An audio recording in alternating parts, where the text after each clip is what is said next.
ঘাড়, হাঁটু এবং কনুই এর কালো দাগ নিয়ে খুব সমস্যায় ভুগছেন? এই সমস্যার সমাধানে আজকে ৩টি অ্যাডভাইস দিব এবং বলবো এগুলো কেন হয়। প্রথমে আপনার বুঝতে হবে আপনার ঘাড়, হাঁটু, কনুই কেন কালো হয়। যাদের স্কিন টোন ডার্ক তাদের হাঁটু, কনুই ন্যাচারালি ডার্ক টোনের হয়ে থাকে। এইটা তাদের হরমোনাল কারণেও হয়ে থাকে। এই প্রবলেমগুলো অনেকের আবার জেনেটিক্যালিও হয়ে থাকে। Vitamin B12 and vitamin D এর অভাবেও অনেক সময় ঘাড়, হাঁটু এবং কনুইয়ে কালো দাগ হয়ে থাকে। এখন জানা যাক আপনি ঠিক কি করলে এই সমস্যার সমাধান করতে পারবেন। ১. Glycolic acid and kojic acid cream.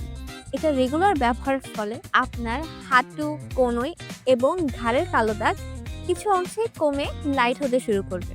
কিন্তু হ্যাঁ, এটি কাজ করতে কিছুটা সময় লাগলেও ধৈর্য ধরে সঠিক নিয়মে অ্যাপ্লাই করতে হবে। ২. Vitamin B12 and vitamin D serum ব্যবহার করতে হবে। ৩. রেগুলার স্ক্রাব ইউজ করতে হবে। সেক্ষেত্রে যে কোনো স্ক্রাব ইউজ করতে পারেন। এরকম আরো ইনফরমেটিভ ভিডিও পেতে আমাদের সাথে কানেক্টেড থাকুন। Follow for more.